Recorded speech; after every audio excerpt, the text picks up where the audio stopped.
जगत सारा क्षणिक है और आत्मा एक नित्य है। आत्मा का अनुभव बस एकमात्र नित्य है।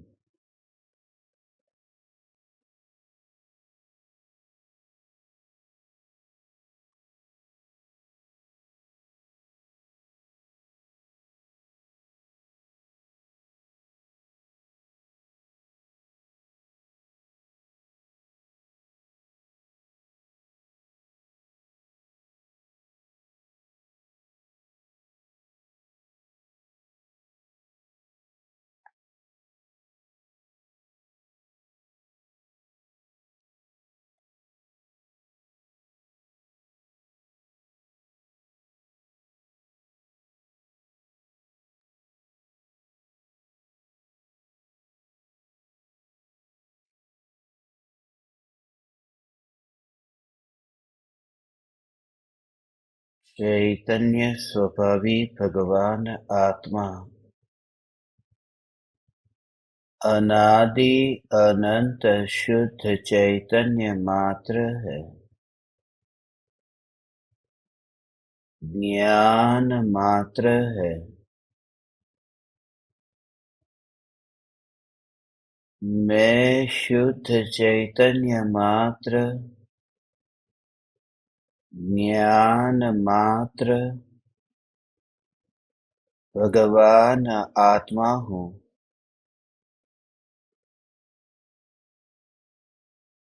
प्रति समय यह जागृति बनी रहे। इस जागृति का नाम धर्म है। देह की प्रत्येक क्रिया के काल में और विकल्पों के बहते प्रवाह के काल में ज्ञानी को प्रति समय यह जागृति रहती है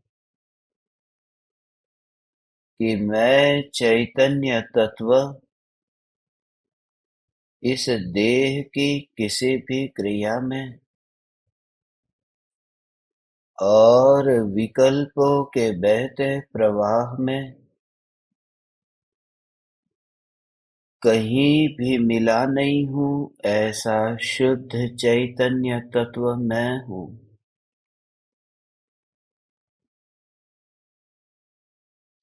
प्रति समय स्वयं की शुद्ध चैतन्य सत्ता का बोध आत्म जागृति ही धर्म है।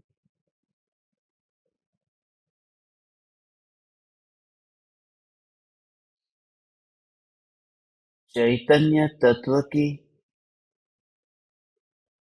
स्व-संवेदन प्रत्यक्ष निर्विकल्प अनुभूति होते ही देह होने पर भी देहातीत दशा प्रकट होती है। इतना ही नहीं, विकल्प होने पर भी विकल्पातीत दशा प्रकट होती है।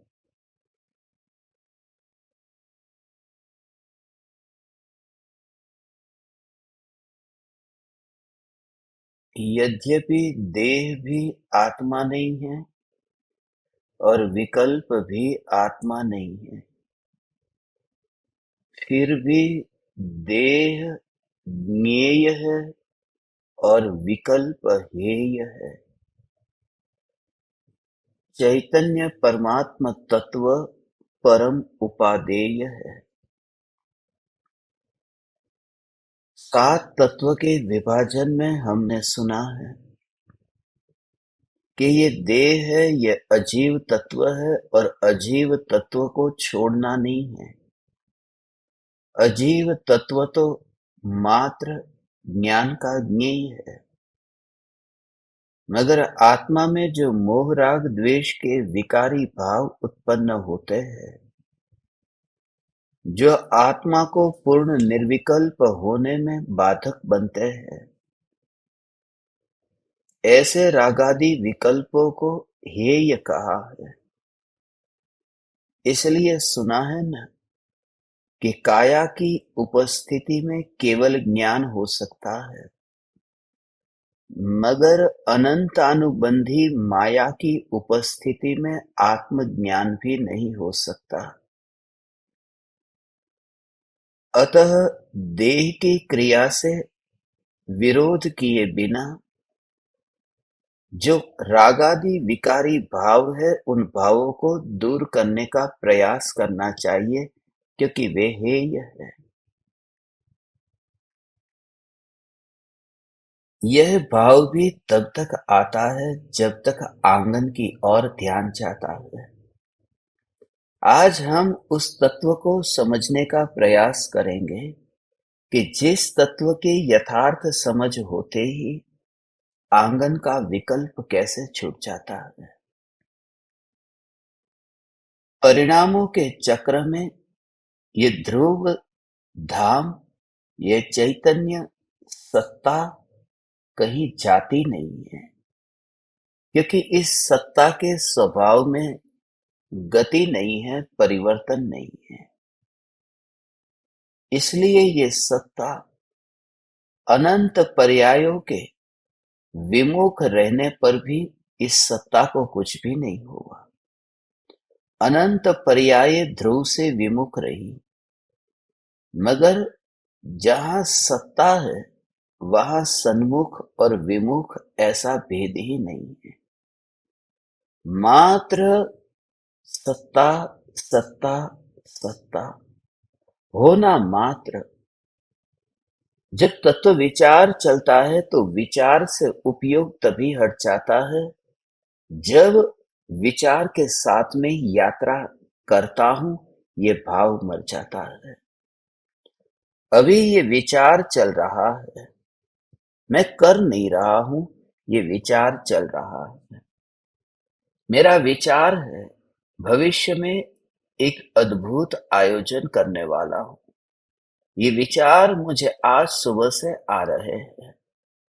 जब हमारे भीतर में इस प्रकार के विचारों के भी विचार चलते हैं, तब इतना बहाव हो जाता है कि ध्रुव तो 24 घंटे में 2-4 मिनट भी याद नहीं आता, उसका स्मरण ही नहीं होता। विचार आता है जब ये सत्संग सुनने बैठो, जब थोड़ी देर के लिए ये सुनो कि मैं ध्रुव न्यायक देव हूं, बाकी तो घंटे घंटे तक ऐसे ही समय बीत जाता है। और ऐसे जीव का आत्महित हो कैसे? आत्महित तो उस जीव का होता है जिनको दिन रात ये ध्रुव की धुनी लगी हुई है। दिन रात जिसे देह की और विचारों की, विकल्पों की क्रिया के काल में भी ध्रुव का ही जोर रहता है। ये ध्रुव न्यायक देव मैं हूं, जिसमें विचार होता ही नहीं है। इसलिए विचार के साथ में बहाव नहीं है, वही ध्रुव की पकड़ है। ध्रुव की पकड़ हुई कि फिर विचारों के साथ में वह गति होती ही नहीं है, एक जगह पर वहां पर अटक गया। पर्याय का ध्रुव में जब समाना हो गया, तब फिर किसी के द्वारा भी बुलाने पर वह वहां जाता नहीं है। कोई बुलाए, कोई राग के लिए, कोई द्वेष के लिए, कोई मित्रता करने के लिए, कोई शत्रुता करने के लिए, मगर वह जाता ही नहीं है। कल रात्रि में जो विचार चला था वो बहुत गहन था, गहरा भाव था। समय हो गया था इसलिए उसे न ले सके, मगर आज उस बात को भी समझना है।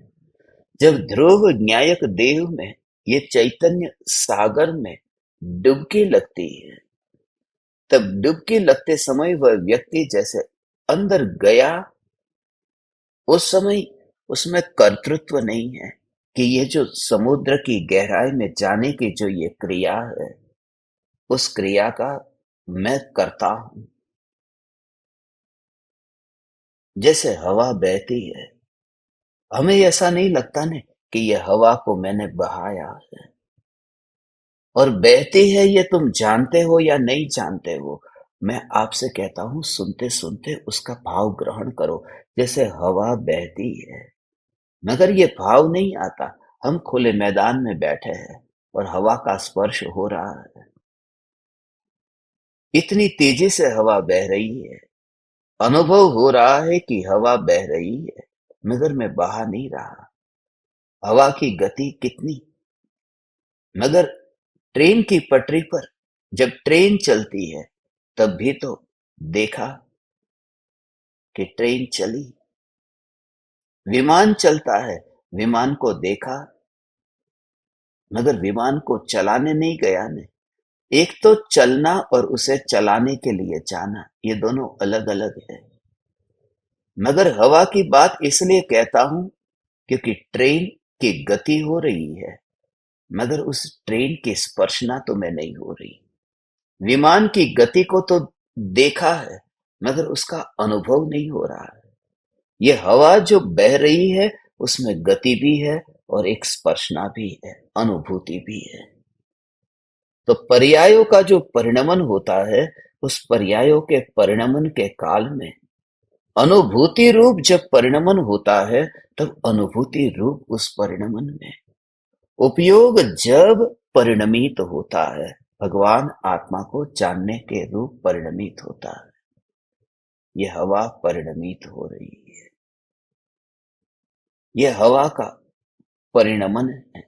ऐसे ही ये जो उपयोग ध्रुव में ढलता है, बैठा तो है शरीर यहीं पर ही, एक ही पत्थर पर, वहीं पर ही बैठे हैं, मुनि उठे भी नहीं। जिस पत्थर पर बैठ करके, जिस पत्थर पर बैठ करके ये शास्त्र की रचना की है, उस पत्थर पर बैठ करके फिर वे स्वरूप में लीन हो गए, पत्थर को बदला नहीं। इसलिए उस पत्थर के प्रति द्वेष नहीं करना है, क्योंकि जिस पत्थर पर बैठ करके शास्त्र लिखे गए हैं, उसी पत्थर पर आत्मा का निर्विकल्प ध्यान हुआ है। तो इसलिए इस देह के परमाणुओं के प्रति रंच मात्र विरोध किए बिना, इन परमाणुओं के प्रति किसी भी प्रकार का द्वेष किए बिना, इस देह में रह करके भी जो आत्मा का उपयोग पर में जाता था, वह आत्मा का उपयोग स्वरूप में सरक जाता है। देह में होने पर भी वो आत्मा की क्रिया बदल गई और देह ने कुछ भी नहीं कहा। वो पत्थर कितना निर्विकल्प है। पत्थर कोई प्रोत्साहन देता है कि पहले अब शास्त्र लिखो और बाद में ध्यान में लीन हो जाओ, और मुनि पत्थर है, पत्थर का सिर्फ संयोग है। ऐसे ही इस देह के परमाणुओं में कहीं पर भी साधना है ही नहीं। देह के परमाणुओं में धर्म नहीं है और देह के परमाणुओं में अधर्म भी नहीं है। मात्र शुद्ध चैतन्य सत्ता को देखने पर, जो शुद्ध चैतन्य सत्ता ये पांचों इंद्रियों के साथ में किसी भी प्रकार से संबंध नहीं रखती। सत्ता सत्ता सत्ता सत्ता सत्ता सत्ता, ये सत्ता मात्र, यह सत्ता मात्र, यह सत्ता मात्र भगवान आत्मा, यही मैं हूं। ये जो सत्ता है, और इस देह के अनंत परमाणुओं में, पांचों इंद्रियों के परमाणुओं में उपाधि बुद्धि तभी छूट सकती है। इस देह का इतना उपकार है वर्तमान में कि ये देह, ये पांचों इंद्रियां जानने में निमित्त बन रही है। अभी आप चैतन्य की पुकार सुन रहे हैं, अभी आप ये पाहुड़ दोहा को पढ़ रहे हैं, तो ये जो सुनना पढ़ना, इसमें ये निमित्त तो बनती है ना इंद्रिया। आत्मा को वर्तमान में जानने के लिए ये इंद्रियों का उपकार है। मगर ये उपकार किस पर किया है? इंद्रियों ने आत्मा को किया, मुझे किया या फिर जानने के प्रति उपकार किया? और ज्ञानी जानने में नहीं होता है। जानन जानन जानन जानन जो कार्य होता है, उस कार्य में ये इंद्रिया कारण बनती है, निमित्त कारण बनती है। क्योंकि निमित्त उसे कहते हैं जो कार्य की उत्पत्ति में अनुकूल हो, उसके ऊपर आरोप लगता हो। मगर कार्य की उत्पत्ति की बात करते हो न, ध्रुव सत्ता ऐसी है जहां कार्य ही नहीं हुआ है, तो फिर कार्य होता है वहां कारण होता है, वहां निमित्त होता है। इसलिए ये देह मैं हूं नहीं, मगर देह का मुझ पर किसी भी प्रकार से कोई उपकार नहीं है। निमित्त के रूप में भी उपकार नहीं है, क्योंकि निमित्त भी बनता है। ये देह आंख निमित्त बनी है। तो सामने जो लिखा है, वंदितु सव्व सिद्धे, और अभी मेरे ज्ञान में जानने में आया, जैसे ही मैंने मंदिर में प्रवेश किया और ज्ञान की पर्याय में ये महावीर भगवान जानने में आए, तो आंखें खुली है।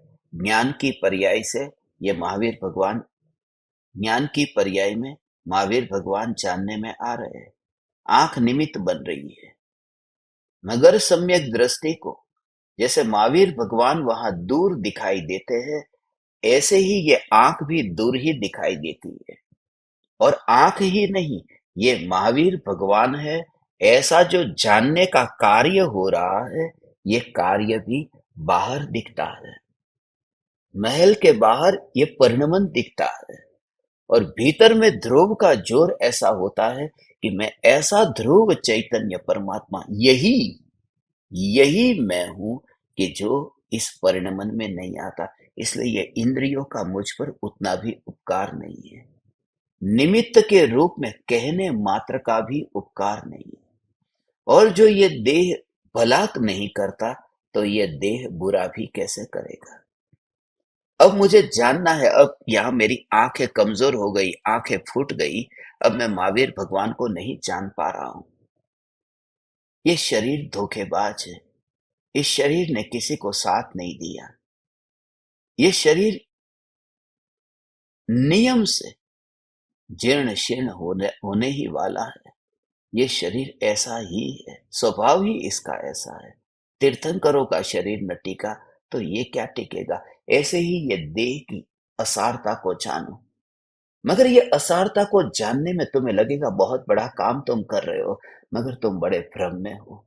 ये कोई बड़ा काम नहीं है, ये देह का तिरस्कार है। देह का इतना भी तिरस्कार क्यों? देह से तुमने क्या उम्मीद रखी? तुम्हें क्या काम कराना था? मुझे किसी व्यक्ति से कोई काम कराना था, और वह काम उसने नहीं किया, तो वह व्यक्ति फिर मेरा शत्रु बन गया। मगर ध्रुव में कोई कार्य ही नहीं होता है, तो देह के प्रति विरोध भी मैं क्यों करूं? जो सहारा नहीं देता, जो देह ये राख की दीवार धोखा दे देती है। मगर वो परिणमन जो हो रहा था, उस परिणमन में ये देह निमित्त न बन पाया। इतना ध्रुव का जोर कि परिणमन ही मुझ में नहीं है। जिसके स्वभाव में परिणमन नहीं है, और उसी में ही अंतर में डुबकी लगती है, जिसमें परिणमन नहीं है।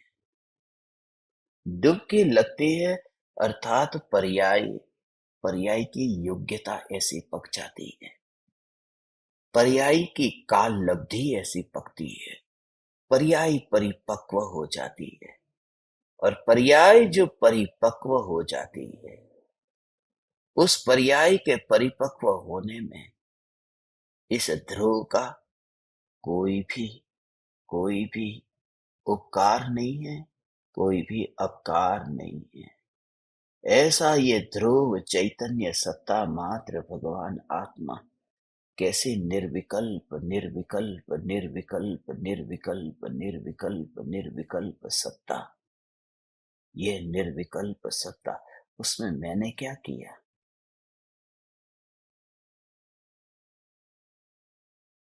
उसमें मैंने क्या किया?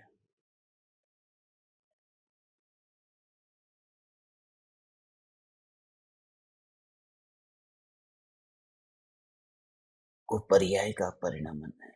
जैसे आम पेड़ पर पक गया और फिर जमीन पर अपने आप ही गिर गया। उसे तोड़ा नहीं है, उसे खींचा भी नहीं है, उसे छूने तक कोई न गया और फिर वह नीचे गिर गया। उसका मूल कारण ये आम पक गया था।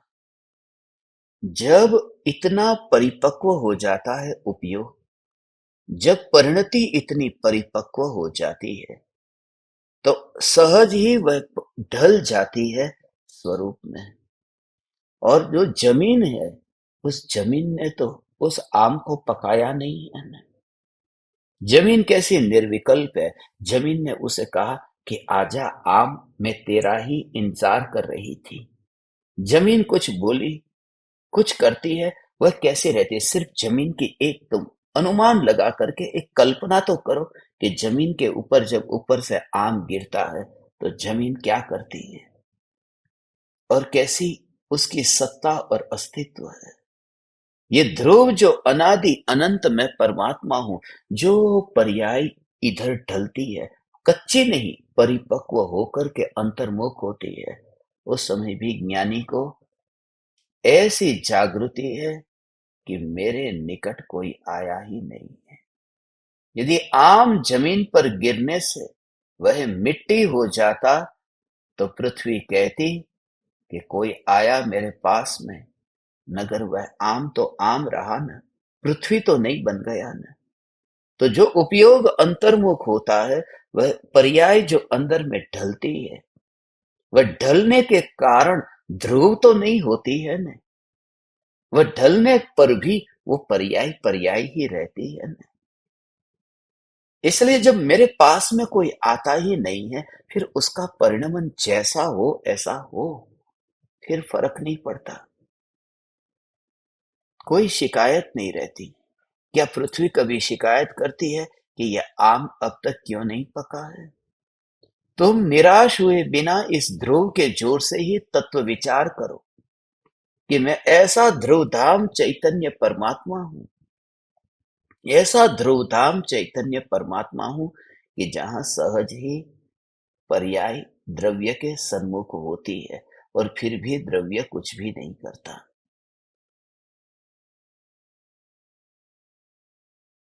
जहां परिणामों के प्रति भी विरोध न करने को कहा है, तो फिर देह के प्रति विरोध क्यों करना। आज मुनिवर राम सिंह 196 नंबर के इस दोहे में शरीर की मलिनता का स्वरूप बताते हैं। ये शरीर असार है, क्षणभंगुर है, फिर भी हम इस शरीर के मोह में इतने क्यों फंसे हैं। मूढ़ जीव देह में कैसे अटका है। देह में अटकने का अर्थ है कि देह ही मेरा जीवन है, देह की क्रिया मेरी क्रिया है, देह मेरा जीवन है। ये जो विकल्प आया, तात्कालिक उस विकल्प को काटो। ज्ञान ही मेरा जीवन है। यह देह क्षण भंगुर है, यह चैतन्य सत्ता ध्रुव है। यह देह मलिन है, यह देह मलिन है, मैं चैतन्य सत्ता निर्मल हूं। एक समय ऐसा आएगा जिस समय इस देह के प्रति कोई विरोध न रहेगा कि यह देह मलिन है, इतना भी भाव न रहेगा। देह तो देह है, उसे मैं मलिन भी क्या कहूं। कैसे कहूं मैं उसे मलिन। ये मात्र मात्र मात्र मात्र मात्र मात्र परमाणु के रूप में ही। ये परमाणु हमने पुद्गल में इस प्रकार से दो प्रकार से विभाजन कर दिया। कुछ तो गंदा है और कुछ तो अच्छा है। अच्छा और बुरे का भेद इसमें कर दिया। उससे सबसे बड़ा नुकसान यह हुआ कि सत्ता मात्र पर जो जोर जाना चाहिए था, वह नहीं गया। सब एक श्रेणी में रखना था। ध्रुव का जब तत्व विचार चलता है, उस समय यह देह में ऐसा नहीं माना जाता कि यह देह तो गंदा है, ये देह तो मलमूत्र से भरा हुआ, ये देह तो थूक, लार, कफ, ये इस देह में भरा पड़ा है। कोई विरोध मत कर, गंदे पदार्थ है ही नहीं, ये गंदे पदार्थ नहीं है, ये चैतन्य का चिंतन नहीं है, इससे सम्यक दर्शन की प्राप्ति होती नहीं है। देह देह है, इस देह को मैं अशुचिमय कब तक जानता रहूंगा? अशुचिमय जानो, देह गंदा है, देह गंदा है, देह गंदा है। यह मंदिर है, मंदिर की ही निंदा कब तक करोगे कि मंदिर गंदा है, मंदिर गंदा है, मंदिर गंदा है? मूर्ति को कब देखोगे जो सदा निर्मल है? देह का स्वभाव ही ऐसा है, स्वभाव उसका है। वस्तु को वस्तु के स्वभाव से देखो, स्वभाव से देखने पर बस अब कोई कोई कोई कोई कोई कोई विरोध न रहेगा। ये देह स्वभाव से ही ऐसा है, ये देह स्वभाव से ही ऐसा है। देह स्वभाव से जैसा है ऐसा है। एक पंडित का प्रवचन सुन रहा था, उसने पढ़ा लिखा कर दूसरे बहुत से पंडित को तैयार किया। उन्होंने ये कहा कि ये देह मलिन है, अच्छा हुआ आप लोग सब पंडित बने हो, कहीं डॉक्टर बनते, क्योंकि आज के जमाने में डॉक्टर, इंजीनियर ऐसे पद में सबको ज्यादा रस है कि कोई बड़े पद पर होते। डॉक्टर नहीं बने और तुम पंडित बने हो, डॉक्टर बनते तो ये अवसर तुम्हें कहाँ मिलता? ये वितराग वाणी, ये जिनवाणी माता, इसकी सेवा करने का अवसर कहाँ मिलता?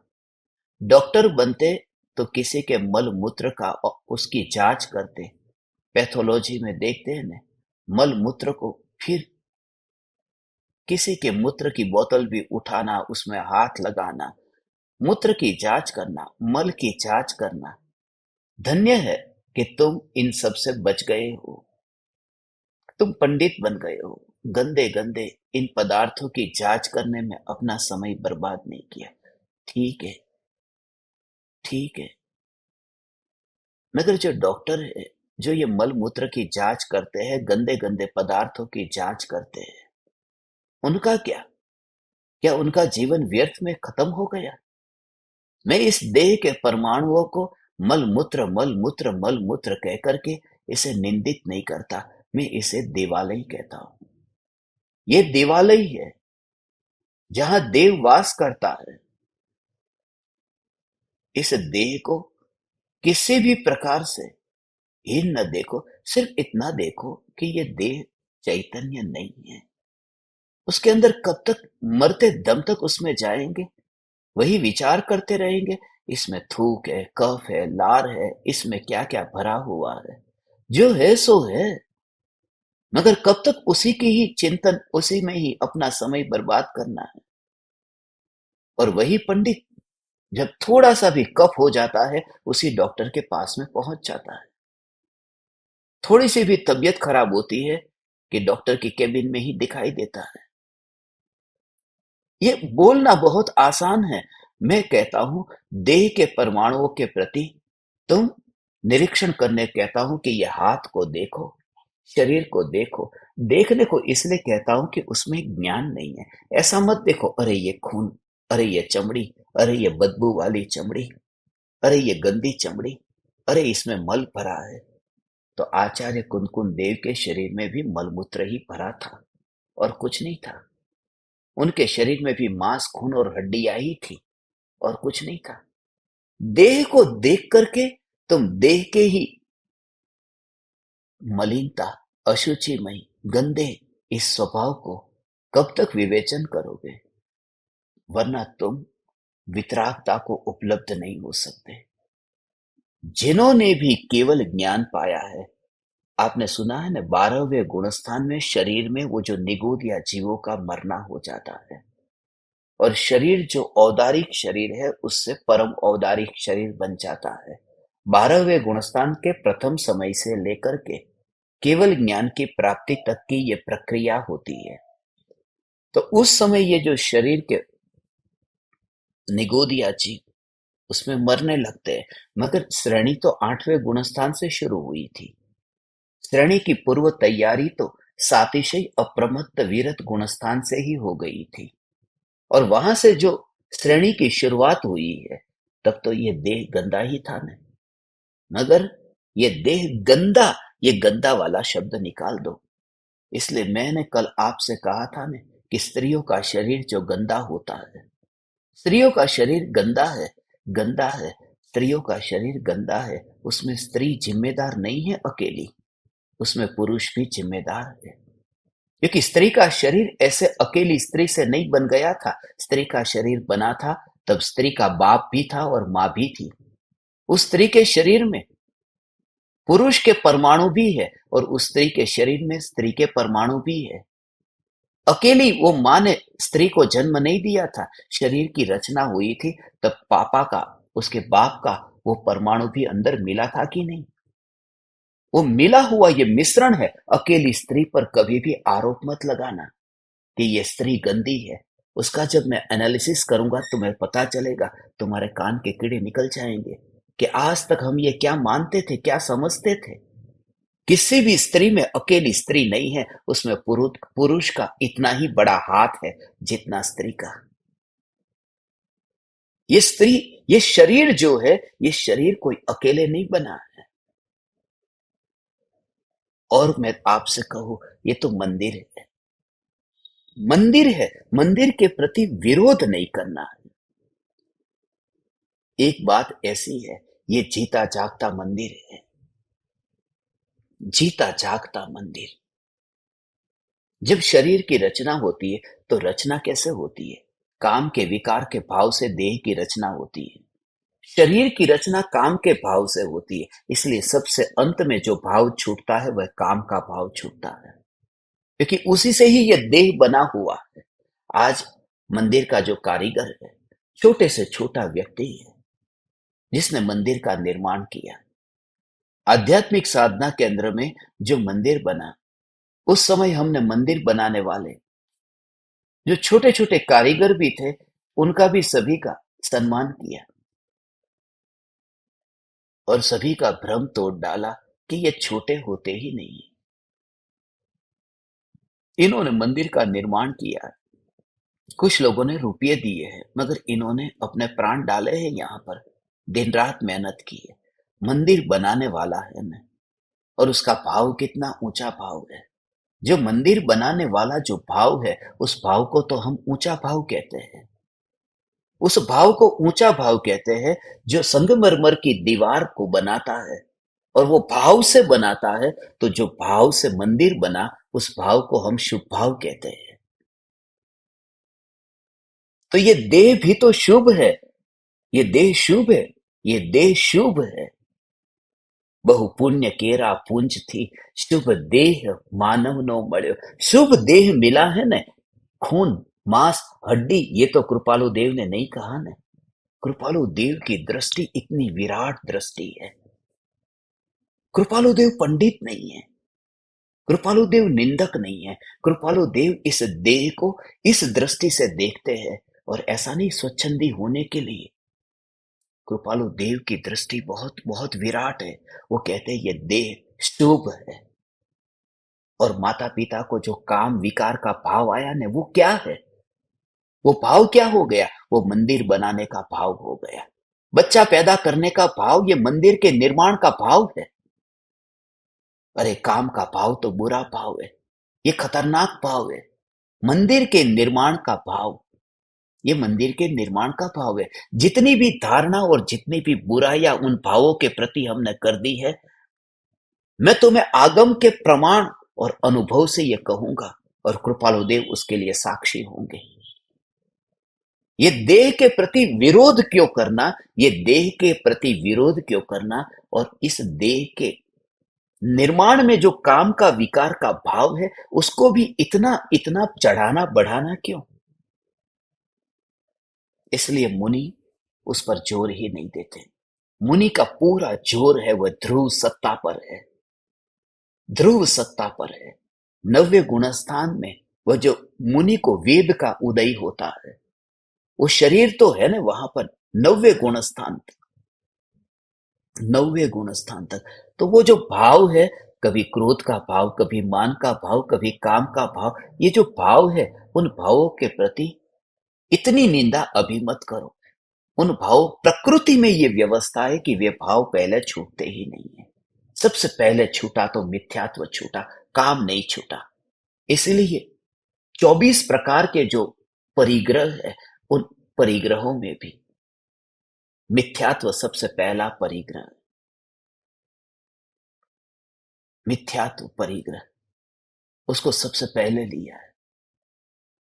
और जो मोहनीय कर्म की प्रकृति है, उसमें भी आप देखो, उसमें सबसे पहले दर्शन मोहनी लिया है। कषाय और नौ कषाय के भेद बताते हैं, तो उसमें भी 14 अंतरंग परिग्रह बताए ना, मिथ्यात्व, क्रोध, मान, माया, लोभ, हास्य, रति, अरति, शोक, भय, जुगुप्सा, स्त्रीवेद, पुरुषवेद, नपुंसक वेद। वेद ये 14वें नंबर पर लास्ट में लिया, नपुंसक वेद पहले मिथ्यात्व लिया। किसी के प्रति भी, इस देह के प्रति नीचापन मत दिखाओ। ये देह जो है, ये देह अशुचिमयी है, ये देह गंदा है। इसमें हलवा डालते हैं, हलवा पेट में जाता है और विष्ठा होकर के बाहर निकलता है। मगर वो विष्ठा बाद में बाहर निकलती है ना, विष्ठा तो पेट में ही पड़ी थी ना। उस पेट में पड़ी हुई विष्ठा मुनिराज को स्व संवेदन नहीं, प्रचुर स्व संवेदन निर्विकल्प अनुभूति के आनंद के भोग में बाधक नहीं बनती है। और ऐसा मत समझना कि कोई सुमेरु पर्वत की तरह दूर पड़ी है वह विष्ठा पेट में ही है। इसलिए देह से कोई विरोध नहीं है, ये देह ध्रुव नहीं है, इतनी जागृति बनी रहे। जो ध्रुव में डुबकी लगती है, उस समय ये कपड़े के प्रति नफरत नहीं करना है, ये पड़ा है। इसलिए जब वो कार्य में मैं हूं ही नहीं, तब इस देह के प्रति कोई न राग न द्वेष, देह के परिणमन को मात्र इतना देखना कि ध्रुव से अलग हो रहा है। ये ध्रुव ध्रुव ध्रुव ध्रुव ध्रुव, उसका सदुपयोग करने को कहा न। ये देह मिला है, अशुद्ध है, अशुचिमयी है, अशुचिमयी गंदा देह है। अब शरीर में वो गंदा खून नहीं होता तो मनुष्य जीवन नहीं होता। शरीर में ये खून नहीं होता तो मनुष्य जीवन नहीं होता। इसलिए कल मैंने आपसे कहा ना, वह तो मनुष्य जीवन जो महापुण्य के उदय से प्राप्त हुआ है, महापुण्य के उदय से जो मनुष्य देह मिला है, उसकी जड़ तो स्त्रियों का मासिक धर्म है। उसकी वजह से ही तो प्रेग्नेंट होती है, उसकी वजह से तो मनुष्य का शरीर बनता है। यदि वही न हो, वो प्रक्रिया न हो, तो उस प्रक्रिया के बिना ये मनुष्य का देह बनेगा कैसे? और उस प्रक्रिया को फिर नीची भी कैसे कहूं कि जो मूल इस मनुष्य देह का निर्माण कराने में कारण बनती है, मुख्य कारण बनती है। उस पर जब सत्संग होंगे तब मैं आपको विस्तार से कहूंगा कि वो प्रक्रिया है, वो प्रक्रिया। इसलिए हमने ऐसे ही उसको धर्म नाम नहीं दिया, नहीं तो कर्म भी कह सकते थे ना, उसे धर्म क्यों कहा है? ऐसी गंदी क्रिया को धर्म क्यों कहा? इसलिए उसको भी हमने मासिक धर्म कह दिया। वो धर्म सिर्फ कहने के लिए नहीं कहा है, उस धर्म के पीछे कारण है। ये शरीर जो है, ये शरीर नफरत करने योग्य नहीं है, तो इस शरीर का निर्माण जिससे हुआ है वह भी नफरत करने योग्य नहीं है। नफरत करने योग्य इस जगत में कुछ भी नहीं है। और ऐसे ही कल मैं मुंबई में था, जब ये चर्चा चली उसके बाद में जिनके घर पे था, उस लड़के ने मुझे क्या कहा मालूम है? जिस दिन आप अफ्रीका जा रहे थे ना, 141 और कुछ एक और पास में कोई होगा, बोले 142 लोग थे। मैंने गिने, मैंने स्क्रीनशॉट लिया है। उसने कहा ये बात मानने वाले 142 ही होंगे, ज्यादा होंगे ही नहीं। उसने ये कहा, स्वीकार ही नहीं कर पाएंगे। ये देह गंदा है, मांस है, खून है, हड्डी है, मगर उस देह के साथ में रह करके ही तो, देह के योग में रह करके ही तो ये तो सत्संग सुनने के लिए अभी बैठा है। मैं इस देह के परमाणुओं के प्रति उसे मांस खून कहकर उसका तिरस्कार भी नहीं करता, और इस देह को भोगने योग्य भी नहीं कहता। सिर्फ इतना कि ज्ञान की जानन जानन जानन जो निर्मल धारा चलती है, उस निर्मल धारा में ये देह के परमाणु का मिश्रण नहीं होता। ये कैसी दशा है? एक जानना, जानना, जानना, जानना। ओ हो, ये जानना, जानना, जानना, जानना, ये धारा कैसी है? ये धारा कैसी है? ये निर्मल धारा है। ज्ञान जो जानने रूप परिणमित होता है वो कैसा निर्मल है, कितना निर्मल है, ये मालूम है?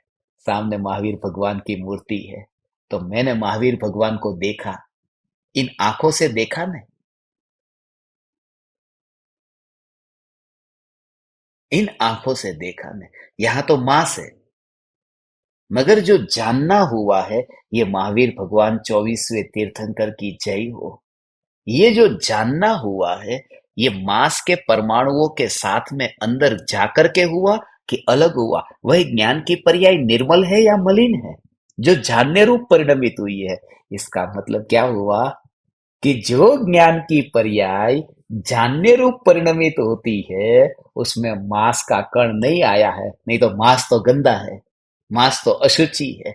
अब अशुचिमय मांस इसमें निमित्त बन गया। ये महावीर भगवान है ऐसा जानने में, ये महावीर भगवान है ऐसा जानने में ये मांस निमित्त बन गया, और ये गंदा गंदा मांस महावीर भगवान को जानने में निमित्त बन गया। नहीं भगवान, ये गंदा गंदा मांस है ना, वो महावीर भगवान को जानने में कहीं नहीं आया। वो आता ही नहीं है। वो स्वतंत्रता बताता है कि ज्ञान की निर्मलता में आंख आती ही नहीं है। माने जहां ज्ञान का परिणमन होता है, वहां इंद्रिया होती ही नहीं है। नहीं तो वो ज्ञान का परिणमन गंदा होता। जहां ज्ञान का परिणमन होता है, वहां इंद्रिया नहीं होती। वो जानन धारा में इंद्रिया नहीं होती। उसका भाव कैसे? कि जैसे अग्नि जल रही है और अग्नि में हाथ लगाया,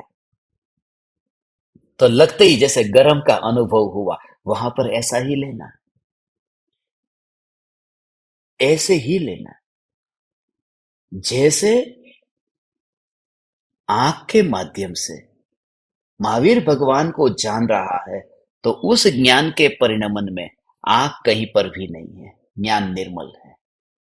ऐसे ही, ऐसे ही ये गर्म ऐसा जाना, तो सम्यक दृष्टि को यह जागृति रहती है। ये जो जानने की धारा चल रही है, उसमें क्या नहीं है? अग्नि नहीं है, अग्नि तो नहीं है। ये गर्म ऐसा जो जानना हुआ है, जानना हुआ है, उसमें यह हाथ भी नहीं है। जो जहां अपन को ऐसा लगता है ना, अरे मुझे यहाँ पर गरम गरम लग गया, मेरा हाथ गरम बर्तन था, वहां पर ऐसे छू लिया, यहाँ पर सम्यक दृष्टि को जागृति रहती है कि जो जानन धारा चल रही है, वह जानन धारा मांस जो है, वो मांस वहां पर होते ही नहीं है। मांस अलग है और जानन धारा अलग है। जानन धारा अलग है और मांस अलग है। यदि वो मांस जानन धारा के अंदर होता, यदि वो मांस जानन धारा के अंदर आता, मैंने गर्म की बात कर रहा हूं, अभी तो ये अग्नि को जानने वाले ज्ञान की बात कर रहा हूं, अग्नि को जानने वाले ज्ञान की बात कर रहा हूं, जो इंद्रियों के माध्यम से जानने वाली, अग्नि को जानने वाले ज्ञान की बात कर रहा हूं। और ऐसा जो ज्ञान है, वह ज्ञान भी, वह ज्ञान भी इंद्रियों में कहीं पर भी मिला हुआ नहीं है। ऐसा ज्ञान भी इंद्रियों में कहीं पर भी नहीं है, अग्नि में कहीं पर भी नहीं है। ऐसा ज्ञान किसी भी संयोगों में कहीं नहीं है। और वो किसकी बात हुई? वो ज्ञान की पर्याय की बात हुई। वह ज्ञान की पर्याय जो है, वह ज्ञान की पर्याय, ये ज्ञान की पर्याय की बात कर रहा हूं, वह ज्ञान की पर्याय है, वह भी मास में कहीं नहीं है। किसको जानने वाली? अग्नि को जानने वाली, पर को जानने वाली। पर को जानने वाली ज्ञान की पर्याय न तो परज्ञेयों में है, न तो इंद्रियों में है। ऐसी जो ज्ञान की पर्याय पर्याय है ना, तो जो अपने को जब जानेगी, तो इसमें फिर ये मांस बीच में कहाँ आएगा? हम जो कहते हैं गंदा गंदा शरीर, मांस खून, अरे उस गंदे शरीर से, जिसमें गंदा शरीर निमित्त बना है ना, निमित्त बनता है। पर को जानने में इंद्रियां निमित्त बनती है, अपने को जानने में निमित्त भी नहीं बनती है। तो जो पर को जानने में निमित्त बनती है, जो पर को जानने में निमित्त बनती है, ऐसी इंद्रिय भी ज्ञान की पर्याय इंद्रिय से गंदी नहीं हुई है, जो निमित्त बनने वाली है। तो स्व को जानने में तो जो निमित्त भी नहीं बनती, ये आंख महावीर भगवान को जानने वाली ज्ञान की पर्याय को गंदा नहीं कर सकी, निमित्त बनकर के भी गंदा नहीं कर सकी। ये पूछता हूं मैं आपको, ये सुनना ध्यान से, ये ध्यान से सुनना। ये जो बात कहता हूं ना, कितनी सूक्ष्म बात है। हो, ये सूक्ष्म बात है। कौन कौन सुन रहे हैं? ये सब क्या कर रहे हैं बाकी?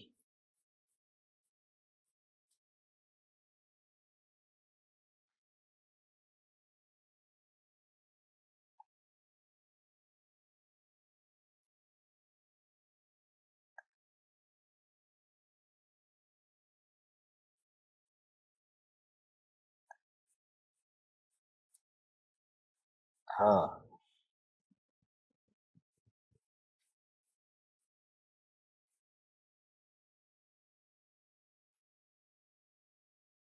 देखो, दो बात। महावीर भगवान को जानने वाली ज्ञान की अवस्था, महावीर भगवान को जानने वाली ज्ञान की अवस्था को आंख ने गंदा नहीं किया। पर को जानने वाली ज्ञान की पर्याय को भी इंद्रिय गंदा नहीं करती है।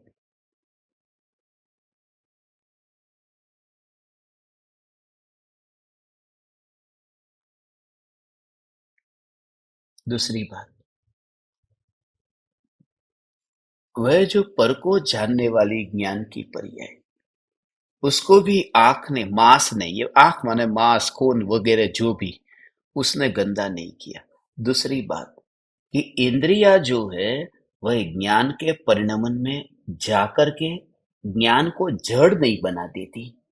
वो जानन जानन धारा चलती रही ने, वो जड़ नहीं हो गई ने।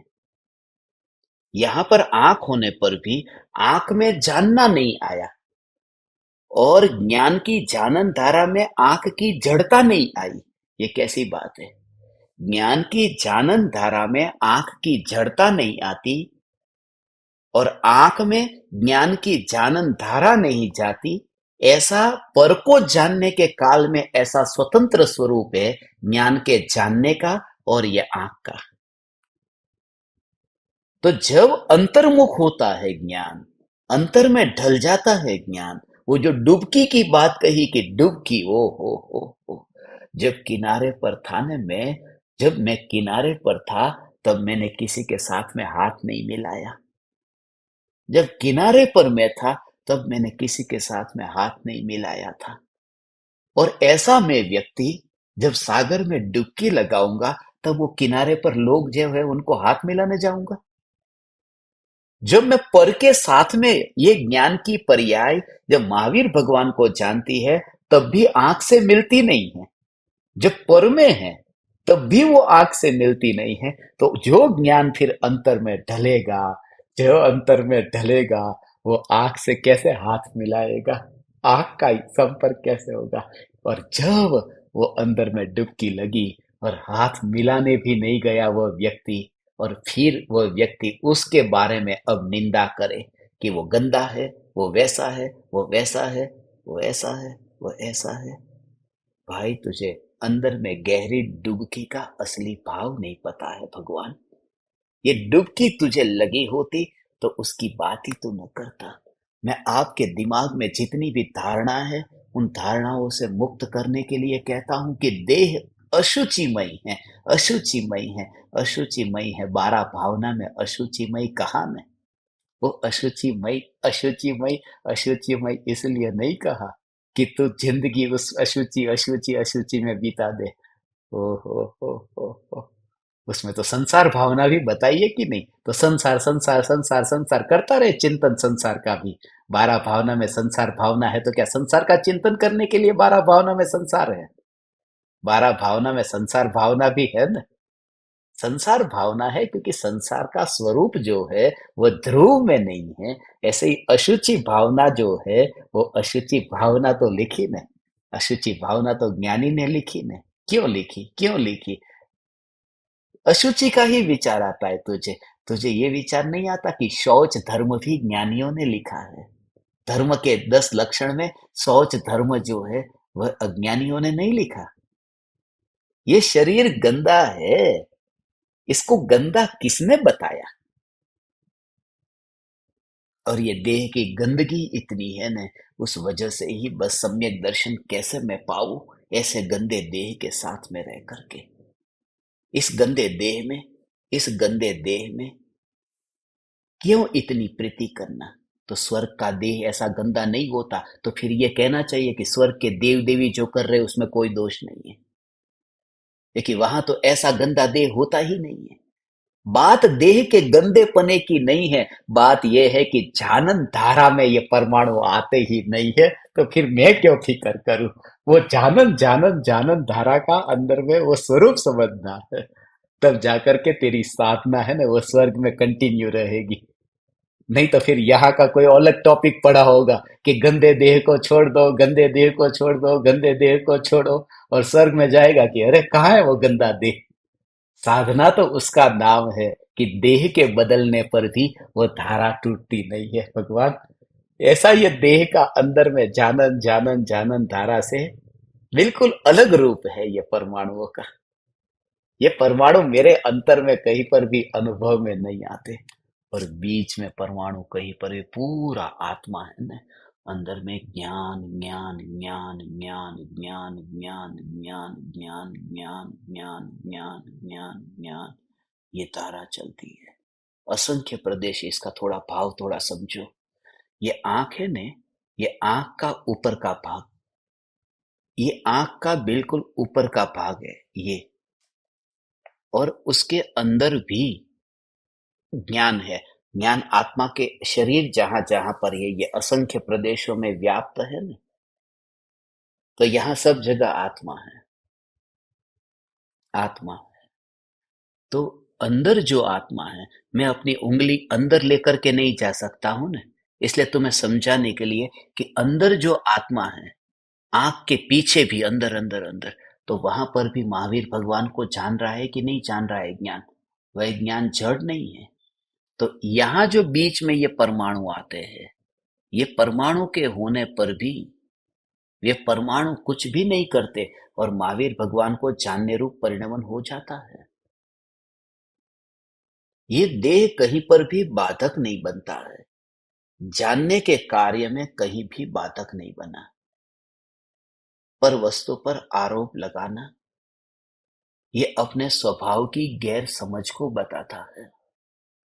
मैं इस देह पर किसी भी प्रकार का दोषारोपण नहीं करूंगा। ये देह, तू देह देह है। तू निगोद में था तो एकेंद्रिय था, तू वर्तमान में पंचेंद्रिय देह है। देह कभी एकेंद्रिय था, देह कभी पंचेंद्रिय है।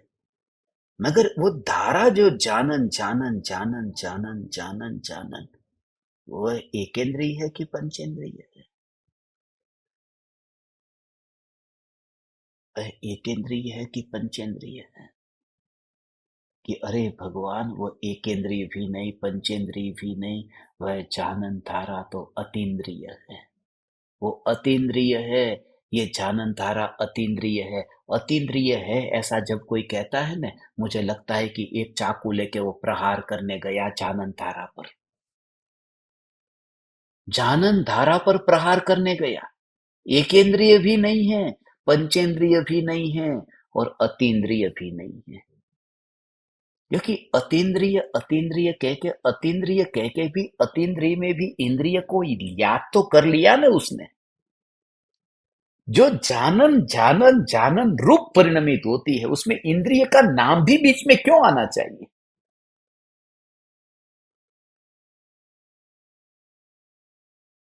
अरे इंद्रियों से भी महान, इंद्रियों से भी महान ऐसी जानन धारा, इंद्रियों से भी महान है। इंद्रियों से, उसमें भी उसका नाम क्यों लिया? जब इतनी तल्लीनता, ये इंद्रिय भी नहीं है, इंद्रिय से अलग है।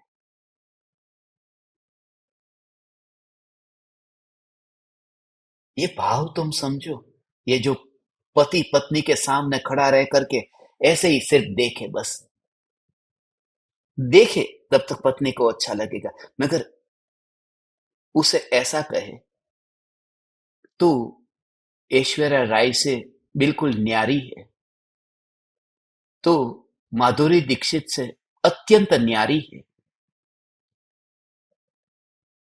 उसको अंदर जो फील होता होगा ना, खोपड़ी जाती होगी कि मेरे को देखते समय उनको याद काहे को करता है।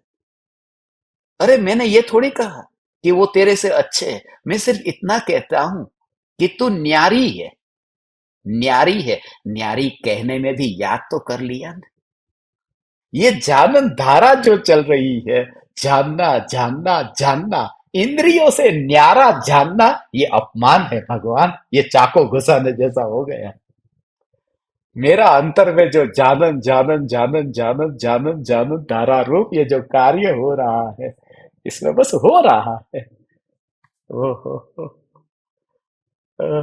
ऐसा ध्रुव का जोर अंतर में जब तक नहीं आता है, तब तक देह को समझा ही नहीं है भगवान।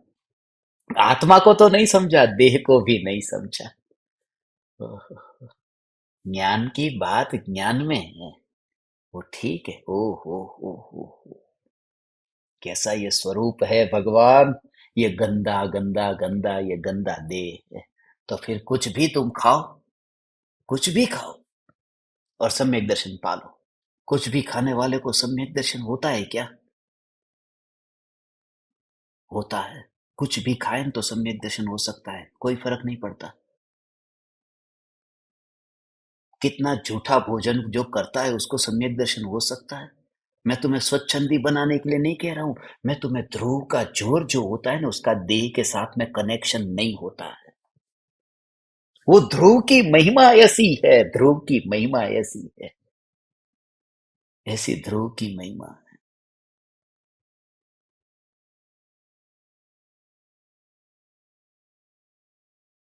ऐसी ध्रुव की महिमा। सुबह का खाना दोपहर में खाती है, दोपहर का खाना शाम को खाती है।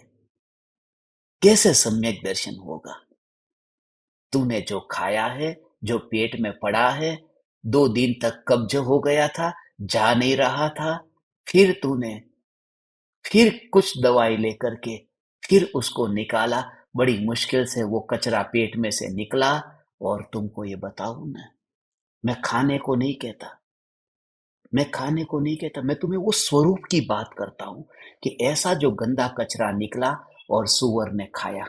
सुअर विष्ठा खाता है, सुअर ने खाया, और वह सुअर हर वो अंतर में स्वरूप में डुबकी लगाता हो। सुअर हो सम्यक दर्शन हो सकता है, सुअर खाने वाले सुअर को, विष्ठा खाने वाले सुअर को सम्यक दर्शन हो सकता है।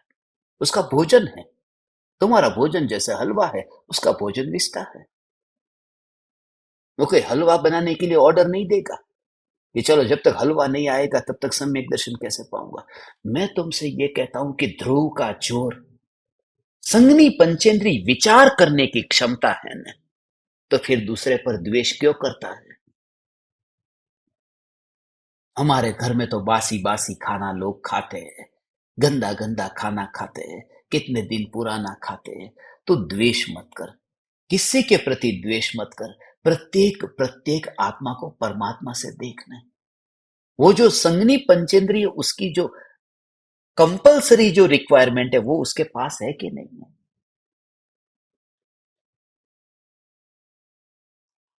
18 अंग जिसके टेढ़े हैं ऐसे ऊंट को, और 7 तत्व के नाम बोलना नहीं आता, चू चू चू करती ऐसी चिड़िया को, और कितने दिन का माल अंदर भरा पड़ा था, फिर भी ऐसे विष्टा को खा करके सुवर को अंतर में भेद ज्ञान की धारा चल सकती है। ये स्वरूप है, ये स्वरूप है। और हमने ये बात जो है ना स्वरूप के नजरिए से नहीं देखी है, कुल परंपरा के कारण देखी है। यदि स्वभाव मात्र को देखे तभी तुम्हारे अंदर प्राणी मात्र के प्रति वह वात्सल्य जगेगा। सचमुच सभी जीव ऐसे महिमावान हैं, तो मैं फिर किसे नीचा देखूं। फिर वो सुवर नीचा और वर ऊंचा नहीं। वो सुवर हो कुंवर हो कोई भी हो, ये तो ज्ञान की जानन धारा की बात कही। तो आप ये प्रयोग करते हैं, मगर प्रयोग करे क्या, दोहा पढ़ा ही नहीं। मैं हमेशा सत्संग के लिए बैठता हूँ, पहले दोहा पढ़ने की प्रतिज्ञा लेकर के बैठता हूँ। आज तो प्रतिज्ञा ले ली थी, पहली प्रतिज्ञा ली थी कि 10 मिनट में दोहा पढ़ लूंगा, मगर पढ़ रहा हूं 10 मिनट के भीतर। खाली 10 मिनट नहीं, 1 घंटा और 10 मिनट के भीतर।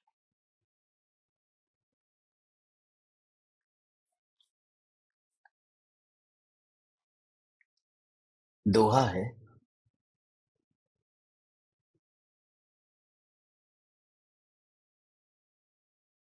देखम ताहम विमूढ़ वढ़, रमियहि सुखुण होई, अम्मी ए मुत्त हम छिहुलहु, तो विण विण दई कोई। हे मूर्ख, मल मूत्र का धाम ऐसा यह मलिन शरीर, जिसके देखने से या जिसमें रमने से कहीं सुख तो होता नहीं, नहीं होता, तो भी मूढ़ लोग कोई उसे छोड़ते नहीं।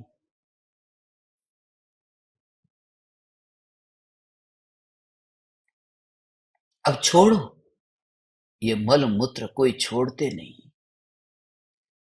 मुनिवर रामसी का भाव ये नहीं है कि तुम आत्महत्या कर लो, देह को कोई छोड़ता नहीं है। उनका भाव यह है कि वस्तु स्वरूप को समझो। ये देह मल मूत्र का धाम है, मगर देह ही है ना। ध्रुव धाम तो मल मूत्र में ही नहीं है, वह देह, बस देह, देह, देह, देह, देह, जैसा है वैसा है।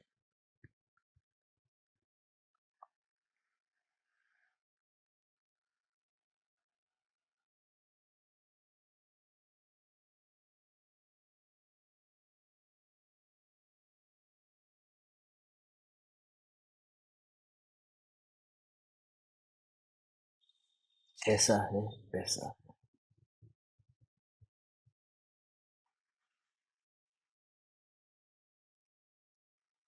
ये विचार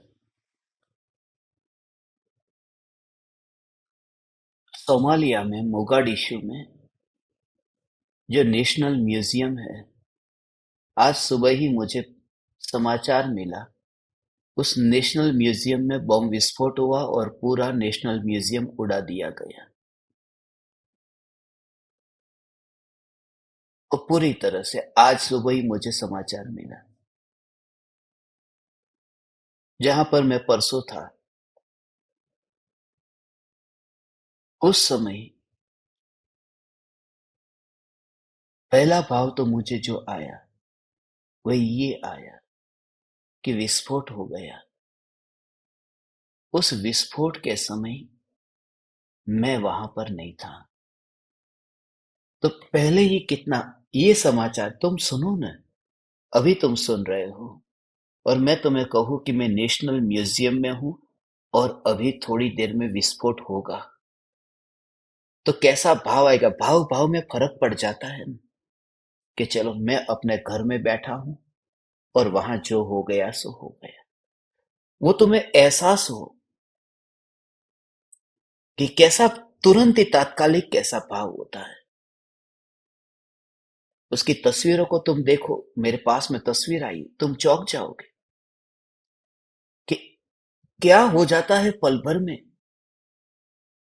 मगर जो भी हो गया है वहां मैं नहीं हूं। ये देह अशुचिमयी है, ये देह गंदा है, मगर तुरंत ही ज्ञान की धारा है, वह तो निर्मल है।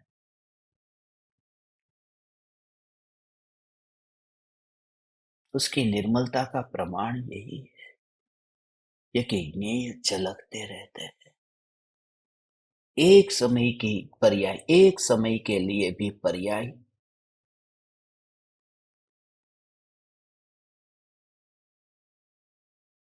जड़ नहीं हो गई।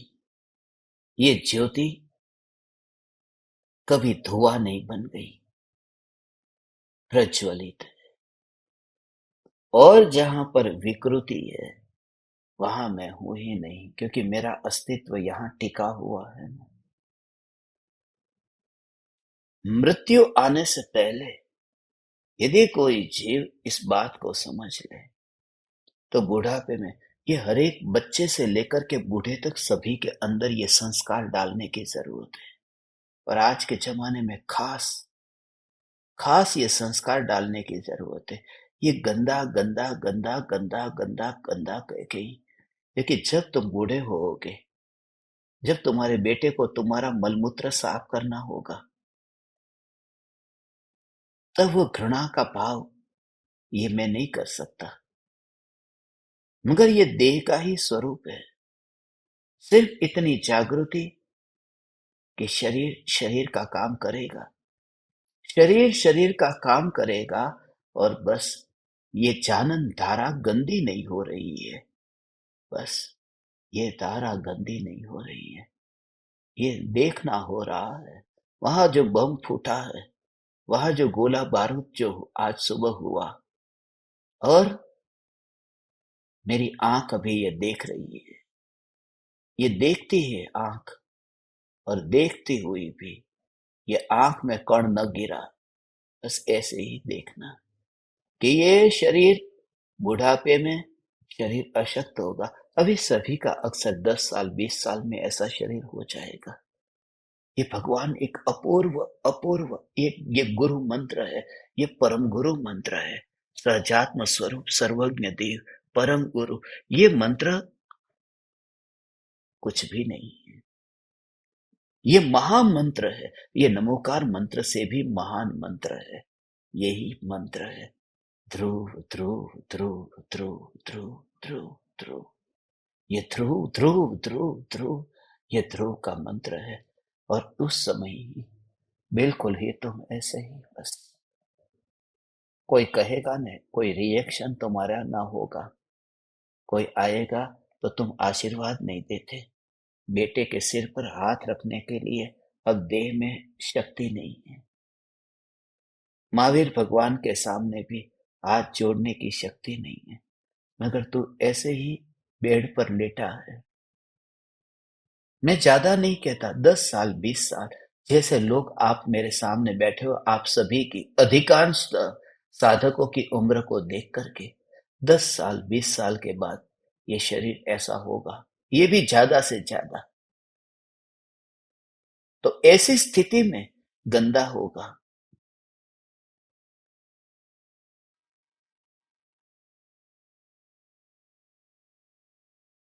मगर ये ध्रुव के अंदर में, तुम्हारे अंतर में, तुम्हारी रग रग में यदि ध्रुव यदि परिणमित हो गया, तो भगवान ये महामंत्र बन गया। ये महामंत्र है, ये ध्रुव का मंत्र, ये महामंत्र है। और ऐसे ही बस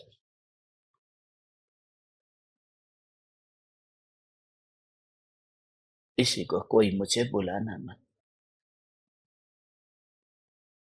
तुम तुम्हारा काम करो, मेरा यहाँ कार्य हो रहा है, तो तेरा काम कर, मेरा काम यहाँ हो रहा है।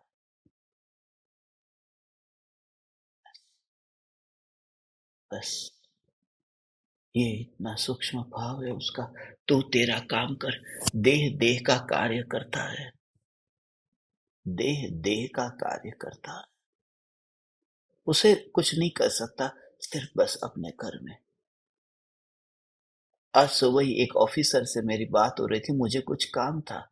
वो ट्रेन में यात्रा करते, मैंने उनसे कहा कि आप ऑफिस पहुंच गए कि नहीं। उन्होंने कहा नहीं, ऑफिस नहीं जाता, शनिवार रविवार को छुट्टी रहती है। वो ट्रेन में यात्रा करते। बोले आप बताओ क्या चल रहा है। मैं तो ऑफिस नहीं गया, आप कहाँ पर हो, सब बातें बताई मैंने कि बस आनंद है।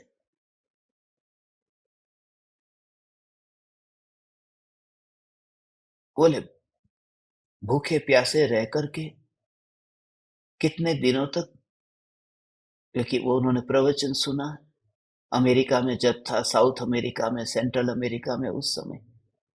तो मेरे को एक बात याद आ गई, मुंबई की बात है ये। मैंने उनसे कहा मुंबई में शनिवार को और रविवार को लोकल ट्रेन में छुट्टी रहती है। लोकल ट्रेन शनिवार और रविवार को मुंबई में नहीं चलती।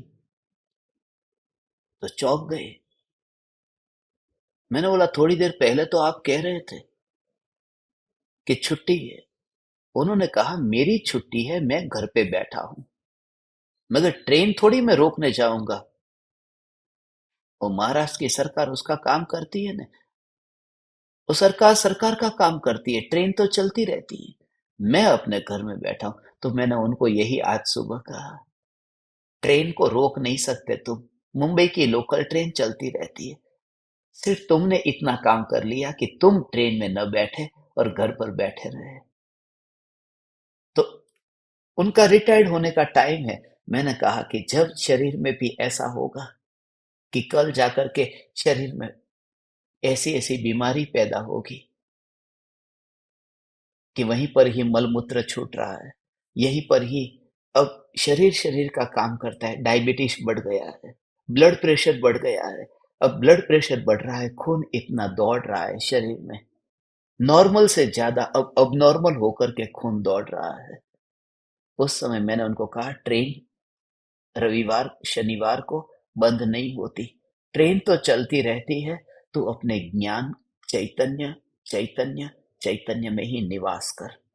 बस यही उसे कहते हैं। ये देह गंदा है। मुंबई की लोकल ट्रेन बहुत गंदी हो जाती है शनिवार रविवार को। इतने बच्चे ट्रैवल करते हैं, गंदी कर देते हैं ट्रेन को। छुट्टी होती है, सब घूमने के घुमाने के लिए निकलते, इतनी गंदी हो जाती। मगर मैं नहीं यात्रा करता हूं न, बस इतनी जागृति रहे कि ये देह में मैं यात्रा नहीं करता। बस सार इतना है प्रयोग का कि जानन धारा जो है, वह जानन धारा परमाणु में यात्रा नहीं करती है। इसलिए इस देह की अशुचिता पर मुझे और कुछ नहीं कहना। देह देह का स्वभाव, तो उसका स्वभाव। मंदिर की दीवारों को कब तक देखूंगा और भगवान के दर्शन करने से वंचित रह रहा हूं, इसका एहसास मुझे क्यों नहीं होता। ये इसलिए कहता हूं कि शरीर में खून की धारा बहेगी, ट्रेन तो चलती रहती है, तू अपने घर में रह। और ये धर्म है, ये महाधर्म है। प्रति समय अपने स्वरूप की जागृति बनी रहे। हे ज्ञान दीपक, अभी समय हो गया। प्रयोग सिर्फ इतना ही करना, जो आंख की बात कही पर को जानने में भी इंद्रियां बीच में नहीं आती है, नहीं तो ज्ञान की पर्याय पर को जानते समय गंदी हो जाती। जो पर को जानते समय भी निर्मल ही रही है, क्योंकि ज्ञान के प्रदेश और इंद्रिय के प्रदेश अलग अलग स्थान पर है। वरना ज्ञान जब अनुभव में आता तो थोड़ा हाड़ पिंजर वाला रूप ऐसा शरीर कृपालु देव को अनुभव में आता, मगर वो ज्ञान की धारा अंतर में जो चल रही है वो देह के परमाणु में मिलती नहीं, और जो अंतर में डुबकी लगाती है, ऐसी पर्याय की तो बात ही निराली है। जब किनारे पर था तब हाथ न मिलाया, तो डुबकी लगाता है वह वहां हाथ मिलाने कैसे जाएगा। और जो किनारे पर था उसने हाथ न मिलाया, तो डुबकी लगाने वाला वह हाथ कैसे मिलाएगा। मगर बात किनारे पर था उसकी भी नहीं है, बात डुबकी लगाता है उसकी भी नहीं है। बात तो उसकी है जो सागर है, वही मैं हूं। हाथ नहीं मिलाने वाली पर्याय, किनारे पर वाली पर्याय, डुबकी लगाने वाली पर्याय, और चैतन्य सागर, बस यही मैं, ये ध्रुव, यही मैं।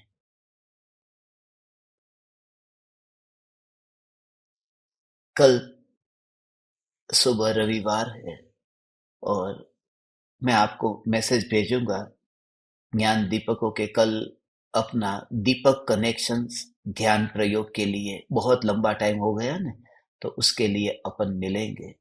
आप सब प्रयोग करना, साधना करना, और 2-4 दिन में अपन ज्ञान दीपकों की मीटिंग भी रखेंगे जो हर महीने अपन रखते हैं, तो उसका मैसेज भी आपको भेज दिया जाएगा। आप समस्त परमात्माओं को मेरे हृदय के अंतःकरण से प्रणाम करता हूँ। मेरे प्रणाम स्वीकार कर।